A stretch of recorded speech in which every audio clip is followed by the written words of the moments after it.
Good afternoon, everybody. Thank you very much for joining us this afternoon. A great panel, you can tell straight away. Look, it's standing at the back as well, which is good. So a bit about myself. I am the editorial director of Hospitality Interiors. I honestly believe I have the best job in the world. I get to review hotels all around the world from a design angle and then write about them. So all of these speakers that I've interviewed, their projects and their work. We're going to talk about wellness today. It's become a big, I wouldn't say a trend, it's a big part of the industry now for hospitality, especially for design on that side of it. So what I'm going to do is I'm going to ask everyone to introduce themselves very quickly and then we'll kick off. Okay, Holly. Hi, I'm Holly from Design LSM. We are an interior design agency specialising in hospitality, so strategy, branding and interior design for restaurants, bars, food halls, etc. Hi, I'm Una Barak, Executive Director of Artelio. We are architects and interior designers focusing on high-end residential and hospitality with offices in London and Zagreb. Hi, I'm Inga Moore. I'm the founder of Musilab, and we do hotels, high-end residences and yachts. Hi, I'm Kelly Hoppen, Kelly Hoppen Interiors. We basically design anything. Okay, so let's get straight into it. So Holly, this is a question for all of you anyway, but we're going around. Over the last year, it's been a challenging year for everybody. How have you found it yourself, the studio and so on? It's been an interesting year. Obviously, most of us having clients within the hospitality industries, it's challenged. We were really fortunate that most of our clients actually were long-term projects that actually were opening this year or next year. So as a studio, we were kept quite busy. Juggling that with homeschooling 2 young children is always fun, though. Yeah. So, but yeah, it's been, what's been really pleasant actually was the time, because as I'm sure like most of you, international travel prior to COVID was quite a big element of our job. So that stopped. And so it meant that actually, along with our clients as well, we had more time to strategically discuss their plans and their future and look at really what they wanted to do and how they wanted to evolve their design over the forthcoming years. So I found that a real benefit. Okay. Is everyone slowly coming back to the studio? Everyone is slowly coming back to the studio. Okay, Yeah, good. we've actually, a lot of our designers, I'm not sure about you guys, but a lot of our designers wanted to be back in the studio. They wanted to be accessing the library and the samples and wanted to be sort of, creativity is a collaborative process often. Okay. And I think they found that they really wanted to engage with each other, and because we're quite strategic focused, we do a lot of brainstorming prior to any of our design. Okay. So. Okay. Una, yourself?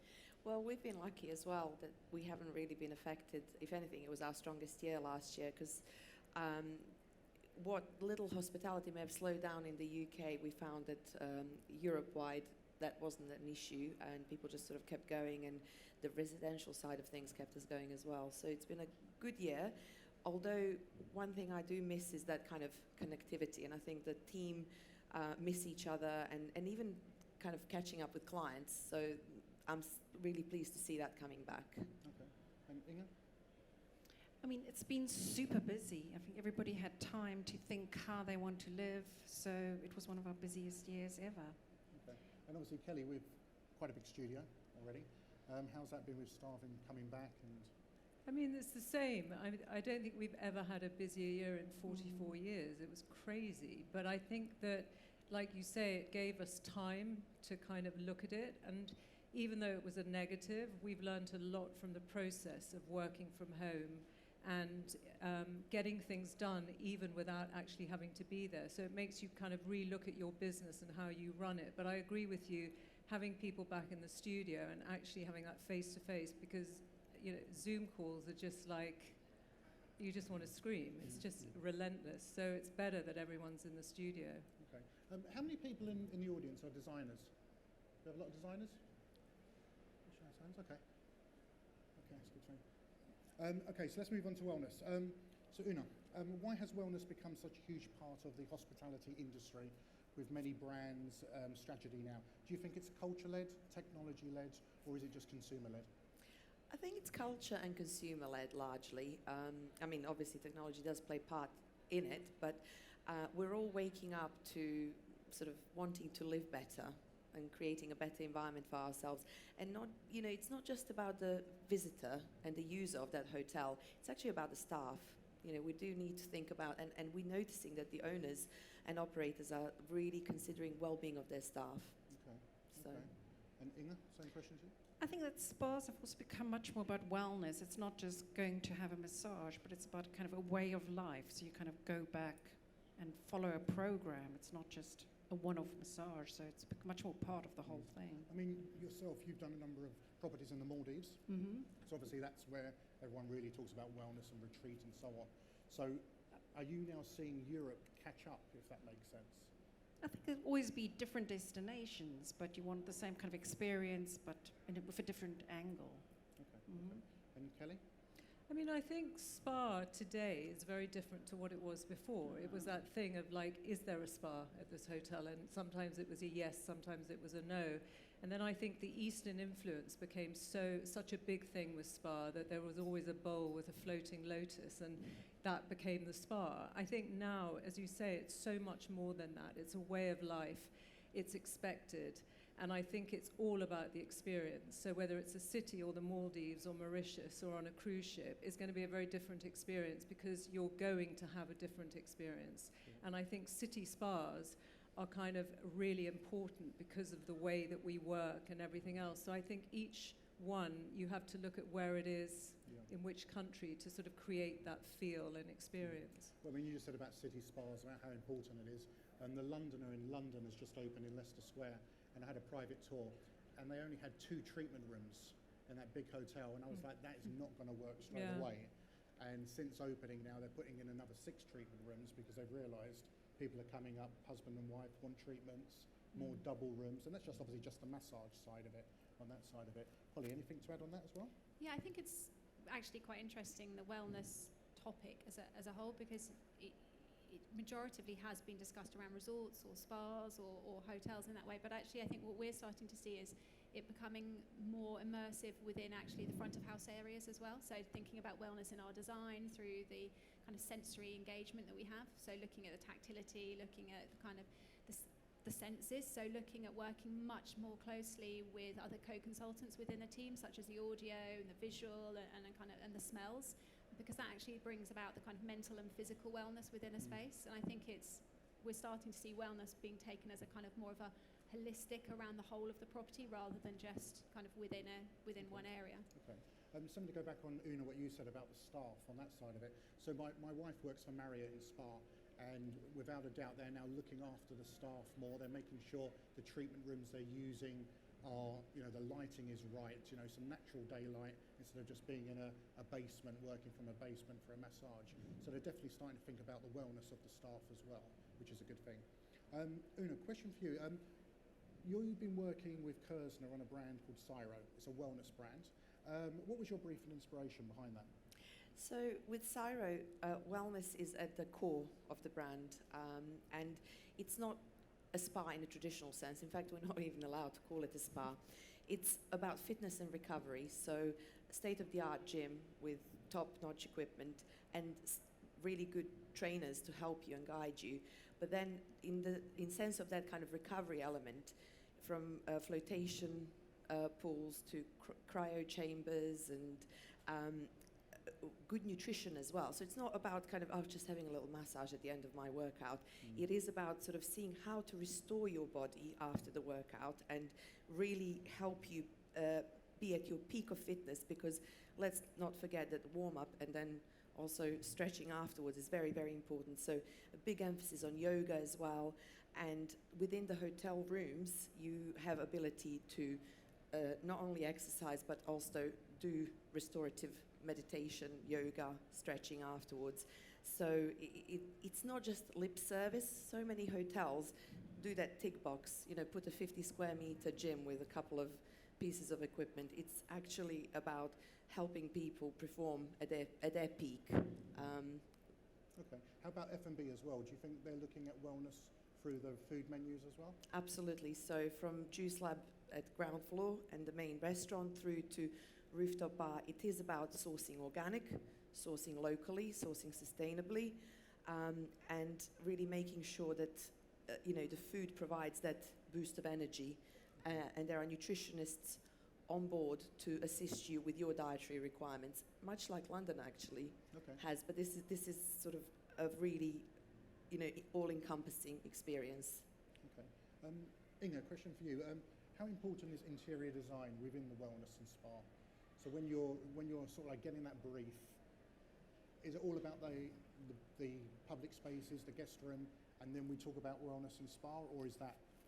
I think it's a concept of the whole property, so it all works together, and it's about the philosophy of a space is so important from when you step in, and then how the different experiences are different, so they create different zones within a property. Okay, and are you finding that from working in a European country to the Maldives? So for instance, if you're in the Maldives, is it more about the wellness? No, I think, it's about kind of client, like, do you love it? Are you going to remember something about this? Are you going to come back? Okay. And Kelly, anything to add? I mean, I think that, the spa, as you say, is not just about going to a spa. It's to do with the food, whereas before you'd look at a menu and see is there something that's, less calories, gluten-free. Now you're working with a whole team of people where it's food, it's smell, it's sound, as you say, everything to do with mental health. It's texture, it's the experience, it's absolutely everything. And I think that's where the ideation comes in, where you look at the whole concept of a brand, of a hotel, and all of it is like a mind map, and it all comes back into the center of what is the philosophy of that branded hotel. So that the minute you step onto the soil of that hotel, your wellness is the whole part. It's down to the mattress, the pillows, which was the first thing people would offer, the fragrance, and it's how do you take it to the next level and make it personal to that particular person that's checking in. Okay. Holly, anything to add? No, I mean, I think Kelly's absolutely right. It is about, what is the brand DNA? What's the feeling you want somebody to walk away from that space being? I mean, wellness is about making people feel more relaxed, more kind of elevated post leaving a space. So I think it's looking outside of the physicality of a space and the aesthetic of a space and looking at it more holistically. And I think that's that's the key part of taking the property on a whole and looking at that as a journey. So sort of putting yourself into that guest experience. Okay. Kelly, question for you. So I've been quite fortunate to go to one of your properties in Mauritius for the spa, and then recently I was on Celebrity Apex, to have a look at the wellness there. So what was intriguing for you on those two different projects? Well, I mean, they were just so completely different. I mean, being asked to sort of recreate the cruise industry was a definite no from day one, until they said, look, you can do what you want, because, my perception of that was different. And yet what they allowed us to do was beyond extraordinary. But, it really was an eye-opener to something so big that you could create something for everybody. And I think that's the key with design and with spas, is that it's for me anyway, it's that moment where it's individual to me. I'm not interested in everyone else that's waiting to have a massage. So it's creating those kind of interiors where the minute you walk in, the spotlight's on you and it's all about you. And I think, Mauritius, on the sand, beautiful, blue seas, you're creating a very different feeling again. But it is extraordinary, the treatments that are available. And you talk about sound, when you think about all of the apps at the moment for mental health, it's all about the sound of water and this and that. Sound and smell is almost as important to everything that you see, I think, in a spa. Okay, and then going back to Mauritius on that side of it, are they catching up with what we're doing in Europe regarding these sound treatments and cryo? Yeah, I mean, we're just about to open a new hotel in Mauritius, and it's beyond anything that we've done for the past few. And I think that, yes, the world is very small, and if you're running a branded hotel, you have to know what is out there. And I think you're absolutely right. You don't just go to Mauritius to have your foot rubbed and a back massage and a facial.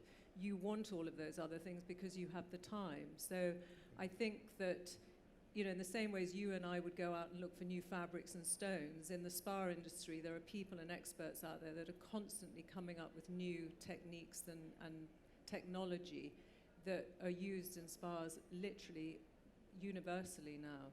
Okay. You mentioned just now the owner. So Holly, question for you. Do the owners get really involved and influence the development of the spa? Sometimes, and yeah, I think it depends on the personal owner's kind of passion.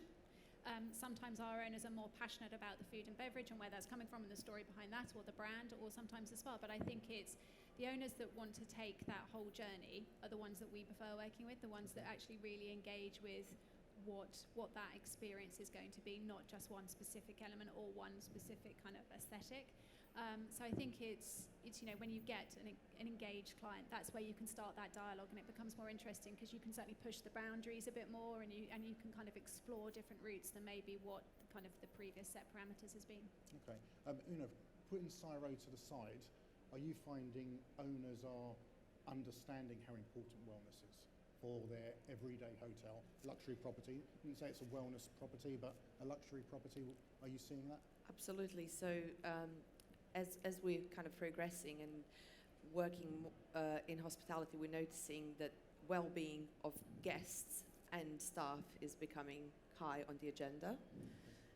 Very much so. And just going once back to Cyro, what I forgot to mention is in fact that it's not just about the facilities within the hotel, but it's encouraging guests to go and sail, play tennis, go hiking, go climbing. So that's what we're also noticing. And this is not the only, I mean, obviously Cyro is pioneering it, but I dare say within years to come, others will sort of really we see it in the Alps, the Alps are quite unique. And I think it's about kind of really getting your guests to enjoy, not just getting them, it was a small-minded kind of approach. Oh, let's just keep them in the hotel. They'll spend all their money in the hotel. No, it's actually not the right approach.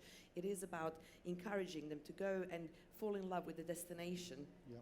Because if you're confident in your own product, your clients will come back. They'll come back and they'll repeat it, definitely. Absolutely. I mean, Inga, the same question for you on that side of it. Are you working with One and Only at the moment, and obviously you're doing a number of properties in Africa as well. So different brand, because it's a Kerzner brand. But are they understanding that as well on the One and Only side? No, totally. I mean, Yeah. it's about creating this whole experience, pulling in the community. Okay. It becomes one lifestyle. Okay. Una, question for you. When do you think the wellness can be entwined with the in-room wellness side of it, and how innovative can you be in making unbelievable experiences for their guests? So what can you bring into that in-room? I mean, for a perfect example, on Celebrity Edge, Apex, I like Peloton. They put a Peloton bike in the room for me. I was like, okay, great, amazing. Are you finding now on some of the rooms that you're working on that they're adapting them for that guest? Yeah, and not just a yoga mat in the wardrobe. The token yoga mat. Absolutely. It is about allowing the guests to do a full body workout, because not everybody's confident or able to go to the gym either. So it's about, be it culturally, be it because of a temporary or permanent disability. So it's kind of allowing the guest to not feel that they can't enjoy all the aspects and benefits of the resort or hotel that there is to offer. So it is about enabling the guest to be able to exercise and then have that kind of post-exercise recovery within the guest room. Obviously the basics like a good night's sleep, a good mattress, and all the bathroom facilities are important. But then also what we're noticing, we're encouraging our clients to go down the route of biophilic design, and more, it's really refreshing. Clients are saying to us they want to incorporate it. So even if, whether it's circadian lighting, or even if you kind of say, okay, well, maybe I won't go down the route of circadian lighting because of the budget, it's actually then thinking about how you can work with your lighting engineers to use layering of lighting to kind of create good mood and good atmosphere, but also kind of adjust your body clock and work with your body clock from day to night. And it is about that kind of all immersive experience. Technology is really helping us do that as well. Kelly, with Celebrity Beyond, which is a new ship which comes next year, are you taking what you did already and to the next step, talking about lighting and example? I mean, it's pretty much a total redesign, and there's so much new technology, and as you say, it's about jet lag. You know, there is all different kinds of lighting now that you can help people in their rooms. So, you know, and someone like Celebrity are always looking well in advance for new technology that they can use.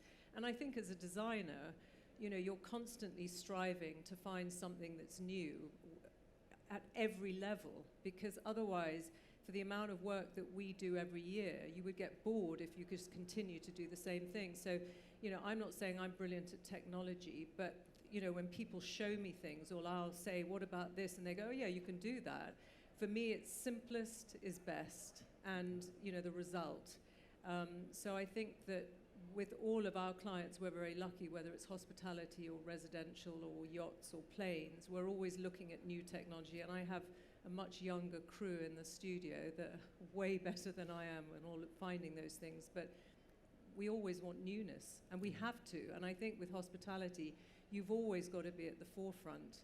Otherwise, you're left behind. And budget is always there?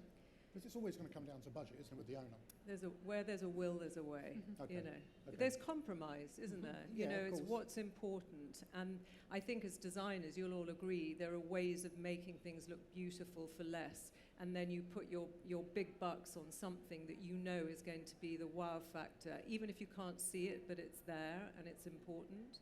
Okay. Inga, question for you. Do designers think about loyalty when they design a wellness space for a hotel, or is it just the operator's concern?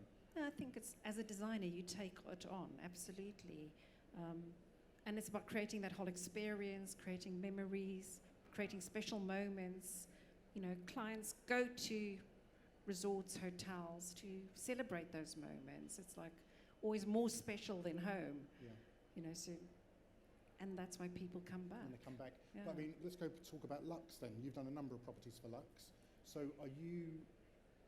is the spa making guests repeat, or then saying, do you know what, we've been to this property, let's go to the next one, because we want that same special touch? Yeah, I mean, I think Paul Jones, who runs Lux, who was one and only with Kersner for years, you know, I mean, it's his passion. If anything, you know, he travels too much, so he's constantly finding new things and changing his mind. You have to kind of literally stop him. But I think that once you go somewhere, if you can get someone back a second time under that brand, you know you've done something successfully. And I do think wellness is such a major part of a hotel today, anywhere in the world. Okay. And I think people also like going back to something that's familiar. Yeah. You know, I love going to the same resort. I know what I'm going to get, and it just gets developed, gets better every year as they update like the family. design. Yeah. But then I suppose the hotel brands, they want to pull you away from that and start looking at their properties as well. So what do they need to do to pull you away from your every year visit? Seduction. Okay, seduction. Okay, I like that. I like that. That always works. I like that. Holly, question for you. What makes Wellbeing interesting in the hospitality space? Because I don't know how many people, when they talk about Wellbeing, do they just think of a massage treatment, a spa? You know, there's so much more to that, as we've already been touching on already. But what makes it interesting? As a designer, I think it's about the malleability of a space. So I think, you know, if you look at wellness as a broader concept, like the House of Rituals, I think is quite an interesting one. They've just opened their headquarters in Amsterdam. Yeah. So, and that is, it's a kind of development laboratory, it's a spa, it's a retail space, but it's also a cafe and a restaurant. So it's become a whole lifestyle around one brand, around the kind of sense of wellness. And I think actually as an interior designer, looking at spaces and looking at how they need to flex and work harder and have different elements within them, I think that's really interesting to start playing around with, because wellness isn't, as you rightly said, isn't just about the spa. It's about kind of how people are moving through a space, how people feel within a space, and how actually even it feels to work within that space. So there's lots of different things you need to think about, from the tactility of material to the acoustics to, I think it broadens it, and it makes us think outside of the aesthetics and more to the sensory experience, which I think kind of makes our job a bit more fulfilling and a bit more kind of rounded. Okay, same question for you. Do you find, are you spending more time on the spa, on the wellness side of it? Yes, and the wellness is not just in the spa. The wellness really is, you know, looking at, you know, basics, quality of lighting, quality of air, quality of daylight as well as artificial light, quality of materials, you know, sourcing responsibly those materials as well. So it is actually about the whole processing the entire chain from sort of A to Z and looking at it more holistically than just kind of looking at the spa in isolation. Okay. Inga, question for you. How do you see spa design or wellness design evolving over the next 5 years? I think it needs to become more personal still. So it really becomes a space where everybody goes to get their own treatment. You know, you come there to address your problem. You're not interested in somebody else's problem, and you also don't want to be told what to do. You have to go there, you have to do this. So it needs to adjust to people. Okay. Kelly? Yeah, I mean, I was just thinking the same. I think COVID has made people more aware of space and their own space. So I think that you're absolutely right. You know, it's the idea of being able to exercise in your room if you want to. There should be the space. I think in a spa, there needs to be that feeling that you are separate and that it really is for you. And I think that spa and the way in which it's going to be designed, if you look at a floor plan, you're always up against it to fit everything in. But I think now it's going to be about how you breathe in a space and how people can feel comfortable and not confined to small massage rooms, and as you say, have natural daylight coming in. So I think there is a 360-degree turn, whereas before the spa would be underground. You know, that is changing. That is going to be where food is kept and storage. You're going to take the spa up, and there's going to be views, there's going to be water, there's going to be grass, there's going to be light, because I think well-being is number one in everybody's world right now. And if it wasn't before, it is now because of COVID. So I think it's going to turn itself on its head.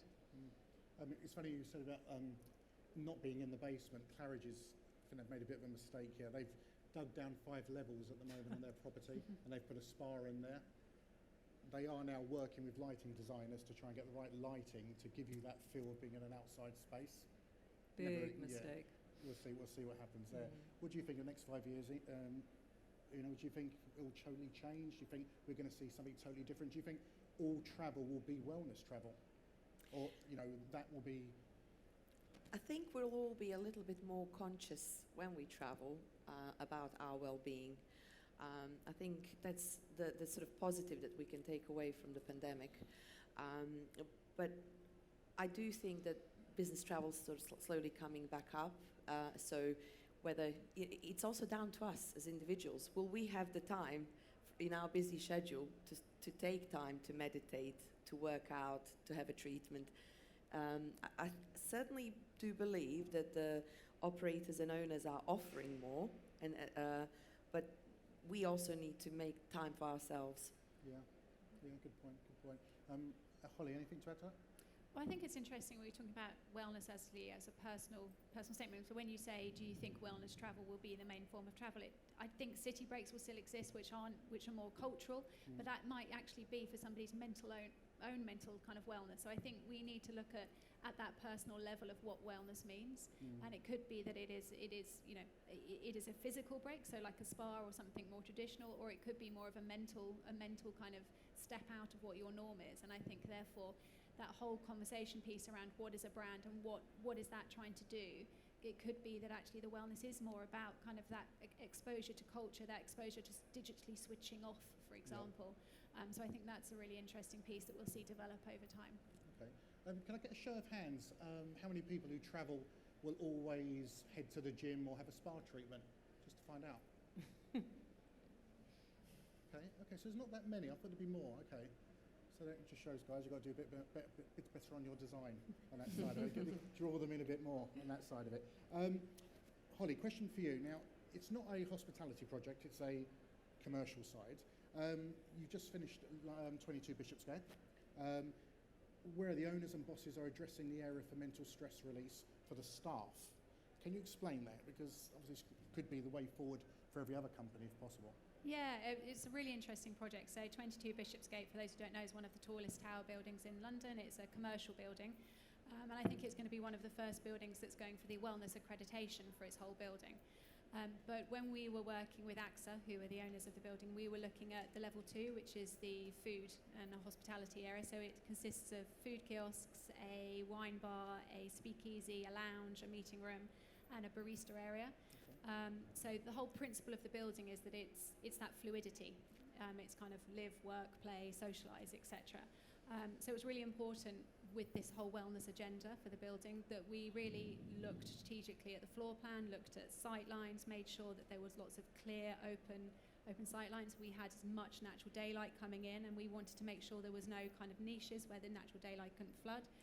And then looking at kind of materials, so we kept the material palette very simple to keep a sense of calm, and we looked at the kind of colour palettes that would induce kind of mental kind of calmness and de-stressing. So lots of in the light specifically, we looked at bringing in greens and purples and blue hues, just very subtly, so it's not like it's some discotheque, but there's very subtle hues there, because those are all of the kind of the spectrums of light that bring about de-stressing and lower levels of anxiety. So we were really playing with quite a lot of the technical design, but then also things like tactility, like natural materials, like kind of polished plaster and woods, and soft shapes and curves and forms. Wow. So yeah, it was really interesting to sort of see how that wellness goes sort of throughout the whole project. I wonder if the staff know how lucky they are that the owners even thought of that, for them on that side of it. So we're going to do some questions from the audience in a minute. We'll have one last question. So Inga, let's finish with any tips for people who are about to embark on a career in design, and how to deal with the stress and well-being of themselves. Because I'm sure you guys, when you've got your deadlines and you're restricted to travel on that side of it. Well, I think the great thing about being designer is we love what we do. So, you know, we work hard, we travel hard, but because you love it, it doesn't really matter. Okay. So go and do it. Go and do it. Kelly? Yeah, absolutely. I mean, I don't think you should ever do something you're not passionate about. If you're passionate about it, I don't really feel like I've done a day's work. I just love what I do. Yes, it's stressful. Yes, there are deadlines.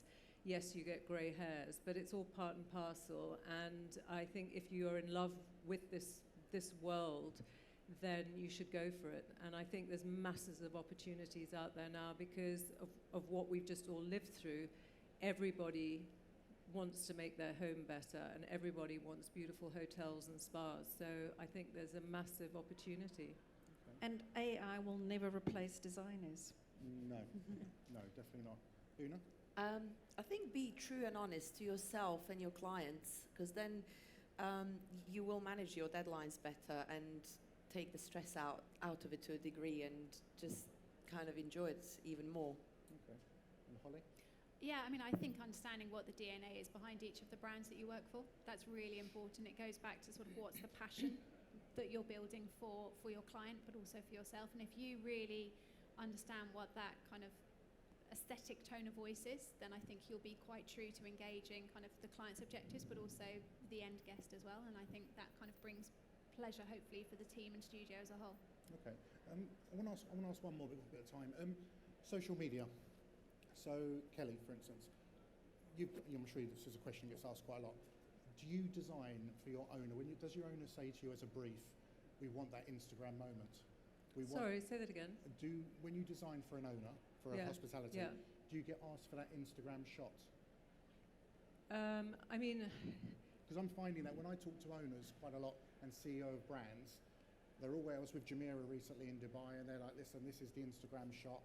The Burj Al Arab, even though it's been there for 20 years, it will still be the Instagram. It's our biggest marketing tool, and everybody who stays in Dubai will take that marketing tool, that promotion shot for us. So are you finding that on maybe Beyond, for instance, that's coming up?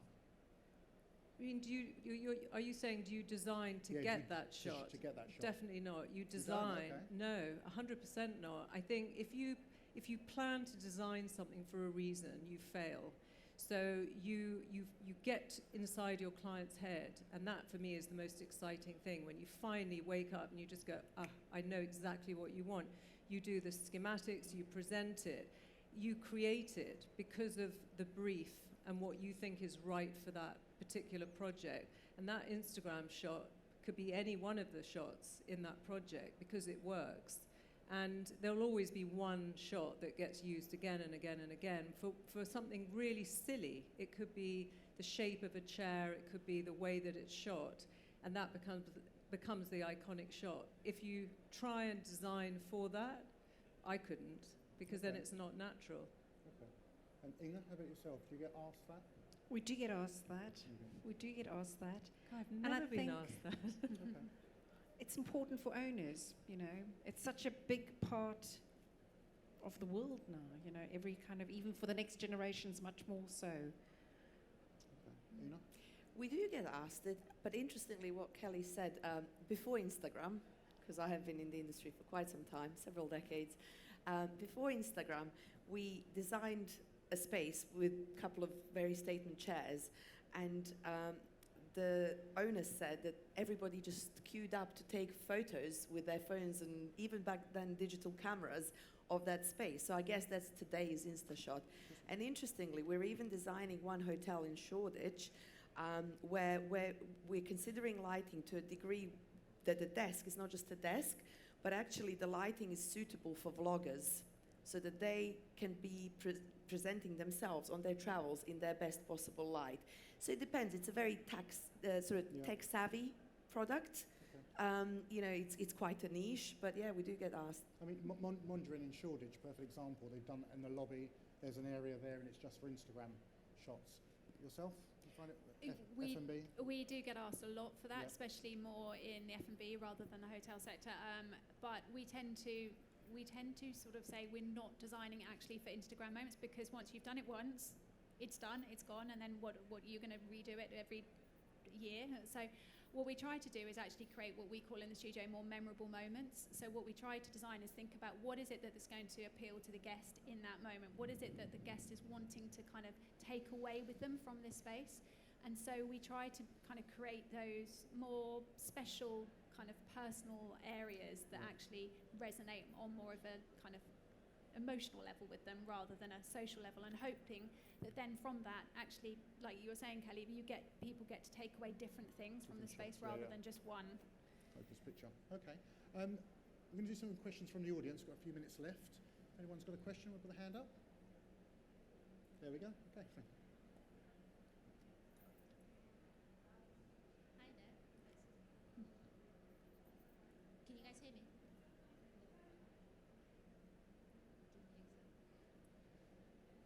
Yes? Okay, perfect. Okay. What can I say? We've got a fantastic panel here today, and I wanted to ask you a question that I think is on the minds of a lot of designers and clients in the hospitality industry is, what would you say is your designers or your design studio's USP or your signature that you think that each one of you individually brings on a specific 5-star hospitality project? Okay. Who wants to take this one? Kelly? Yeah. Well, for me personally, my philosophy from day one at 16 and a half hasn't changed. It's always been about creating spaces for people to live in or be in, and that are harmonious and have this neutral backdrop so that you are the drama, your art, your pieces are the drama. Obviously, the style has changed over 44 years, but the actual philosophy has stayed the same. So people know us for that, this sort of East meets West, which was my first book. But I think if you don't grow as a designer, and it's constantly changing, but I think for me personally, a brand has a core, and that core value, you have to believe in it from day one, and it stays there, and then you create around it. So we have stayed very true to our brand. And I think, like all of these wonderful women up here, you know, people come to us for a look, and they know they're going to get that. And I think that's a kind of safety for clients, because that's why they come to you, because there's a wealth of brilliant designers out there today. And if you're known for something, that's what people come to you for. But at the same time, within that, you have to be able to be listen to what people want and adapt, but you still have the core of your style. Okay. Una, do you want to answer that as well? I think putting the end user, at the heart of it, and understanding what the visitors, the guests of the hotel will get out of it. Thinking as a hotelier, not just as a designer. So thinking operationally, especially because we do architecture as well. So it is about sort of spatial planning and sort of practicalities, ergonomics. So it is primarily about the guests, but also about the staff. So it's thinking like a hotelier, not just a designer. Okay.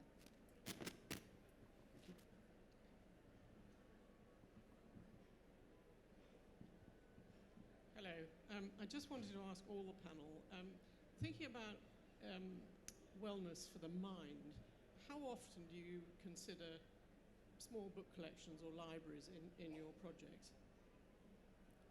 Holly? We do. I think in some projects there's a range. In some projects we definitely think about that. Some clients are more sensitive to that in terms of items going walkabouts, in terms of if you're in more city locations than dependent resort locations. But I think it is looking at that.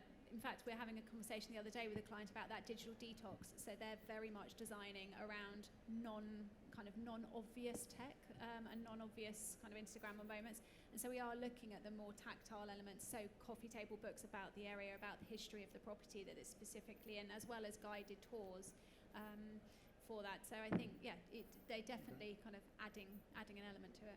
Inga? I'm obsessed with books, so it's as often as we can. Books are just expensive, unfortunately. So often, if you design a library, it costs so much to fill it. So, but it's well loved. Okay. Kelly?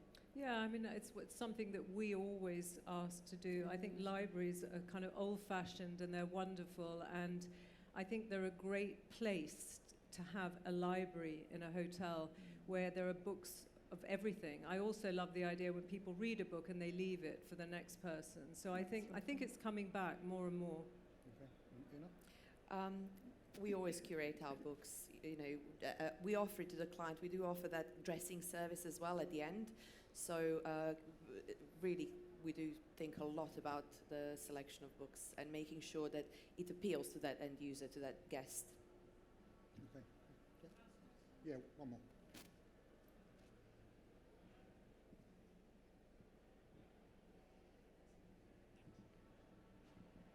Hello. Just one question, and it's over here. Better. Right. It's one question for the whole panel as well, please. And it's about materials. We were talking about the tactile aspect of wellness earlier on, and I was wondering how one goes over the hurdle of security, i.e. fire security, when it comes to using natural materials in hospitality. Who wants to go first? I've got my architect hat on. Things like leather, for example, they are inherently fire retardant. We're also seeing now more and more clients kind of saying, well, we need to think about the vegans. So let's think about kind of eco versions of. Again, if you're sourcing leather needs to be anilined so that it's using sensible, sustainable ways of dyeing, and it's not toxic, ultimately, for the users. Timbers can all be fire treated to Class B or Class 0. That's quite standard. It costs money, but it can be done. So that, even in your main means of escape, you've got, beautiful natural materials. Okay. But everything's possible. Holly? Exactly the same. I mean, I think, using natural materials, we very much use those in 22 Bishopsgate, which obviously has to be kind of completely fire retardant. So it is just looking at what can be applied to those materials, and there's no such thing as impossible. There's always a way to work around, and if you work closely with your suppliers, which we do with a myriad of all of our different kind of furniture and material suppliers, then we'll always look at testing and proving and kind of just collaborating with them to see where we can get solutions where there haven't been one that maybe exists at the moment. Okay. Inga? And there's just so many new materials out there. Beautiful tactile materials, tiles, lava stones. So the choice is unlimited. Okay. And Kelly, lastly. Well, the same. I mean, everything is possible, but I actually ended up creating a collection for hospitality because I couldn't find the natural linens that I love and crave so much. So I got them made. Okay. Yeah. Okay. Thank you very much, everybody. Thank you to my panel as well. If you'd like to give more round of applause. Thank you very much.